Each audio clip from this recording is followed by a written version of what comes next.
Craig, would you get Ekitike or Delap? Both, because I'd sell Jota and Darwin. So I'd want two forwards brought in. Like, if we're going to be honest about this, let's be honest about it. There are players at the club we can improve on. And the question shouldn't be how much do we like somebody. It's how much are they contributing, sincerely. And the question that I ask every window is, can we improve this position, that position, or this position? Can we improve up front? Absolutely. At least two of them. And I don't think I'd be on my own here and saying, if we're going to move on two forwards, I'd rather it be Jota than Diaz. I think Diaz contributes a lot more to the team, works a lot harder, gives us another dimension. He's now had, in his last 5 games, a goal or assist in all 5 of them. Or 5 goals or assists in his last 5, sorry. So for me, that would be the equation. You know, keep the lad that's doing well. Yes, he's on a low wage, and, you know, if he wants to move away, so be it. But I'm still not convinced that Jota's going to be what we need, and Darwin's definitely going. So then you throw Chiesa into the mix, and again, we're talking about 4 potential forward changes. Have you seen what Frankfurt are demanding for Hugo? About 65 million pounds, something like that. Which is kind of high considering they paid, I think, was it 13 or 16 when they signed him from Paris Saint-Germain? That's not to say that's what Liverpool will pay, but, you know, he is a Frankfurt player and they do have a right to ask at least whatever they want. Whether Liverpool or anybody pays that is another question. Are we really linked to Delap though? Yes, we are. Now, again, I want to state this really clearly. I don't think Delap is going to be the Darwin replacement. But there may be a world where he is a second part of a deal. And there may not. But we are being seriously linked. He's been mentioned by, I think, Ornstein and a few other journalists, maybe Romano, as a name Liverpool, amongst the load of other clubs they're looking at. You mean you'd be foolish not to have a look at him. He's got a £30 million relegation clause. He's going to get capped by England at some point. You know, he'll collect the homegrown quota. There's a lot of pluses in there and a lot of value in the £30 million clause. So I think it's worth a punt for somebody, but I wouldn't feel comfortable putting, like, betting the house on him and saying he's going to be Liverpool's number 9. If he was an option, like we have Jota, Darwin, if we had, I don't know, Ekitike, Delap, or whoever, Isak Delap, or Sesko Delap, or somebody in Delap, I'd feel a lot more comfortable. Delap is overrated. How? In what sense is he overrated? Statistically, he's outperforming everybody as a number 9 except for Haaland and Isak. Taken on in dribbles, again, overperforming. Scoring 11 or 12 goals in a terrible Ipswich team. I don't see where the overrated is here. I really don't. I'm not saying he's going to be Harry Kane 2.0. Don't know that. But I certainly don't think he's overrated, especially if we're talking about a £30 million price tag. Watch FSG still manage to make a profit in this transfer window.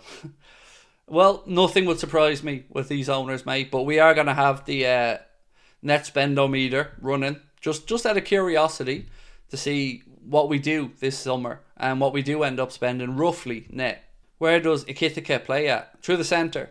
And he plays for Eintracht Frankfurt. Before that was at Paris Saint-Germain. And this season is having a really, really good season with Eintracht Frankfurt. Exotic Alpha 6205 said, Slot has spoken highly of Cunha, which makes me think he's won the slot once, but that's not the only reason. Look, Cunha and Delap would kind of give you 2 different types of centre forward.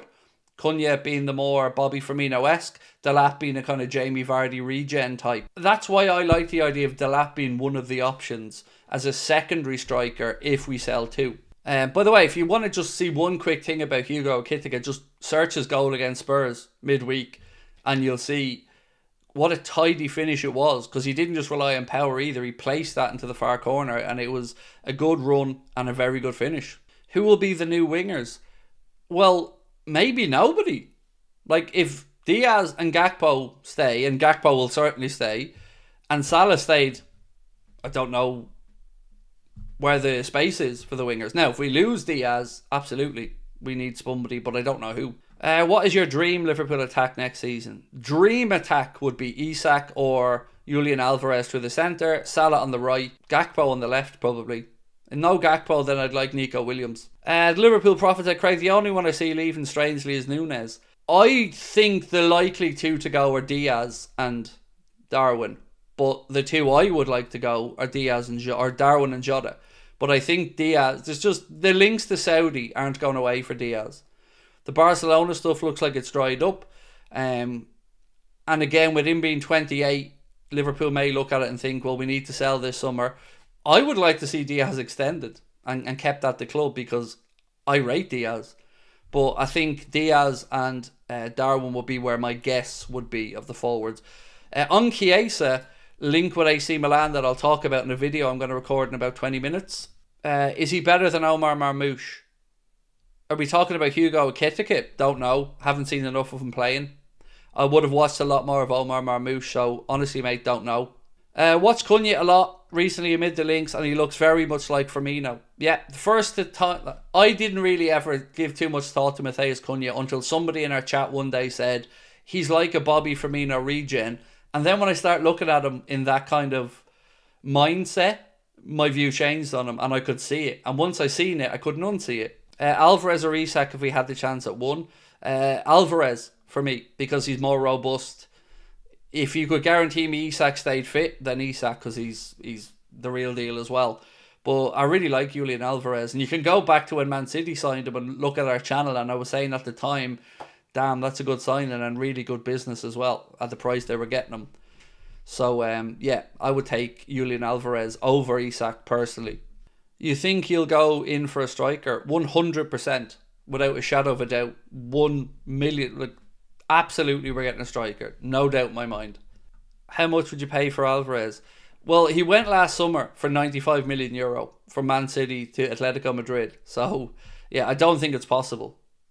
But you would probably look at, in pounds sterling, 85 million to 100 million maybe. God help the Premier League if we get a world-class forward. I agree, David. I absolutely agree. If we bag ourselves a 30-goal-a-season striker to take some of the pressure off Mo, let Mo do his thing as well, let our left winger, Gakpo or whoever, chip in with a few, you're right. And if we get the right left-back as well, then imagine a young and hungry Kirkes on one side, Bradley on the other side, with two quality centre-backs and that midfield with a quality centre-forward. Ooh. I mean, yeah, anything is possible with that. And that's what makes me so excited. We have the potential to really lay down a marker now. And as Arne Slot keeps saying, and it does give me a lot of confidence when he keeps saying, we want to build this club to win things and challenge to win serious things for the future. Good. Because nobody wants this Premier League season to be a one-off or to be one for 5 years. I want to feel that when we kick off in August that we can defend this and go into it realistically thinking we can win it again.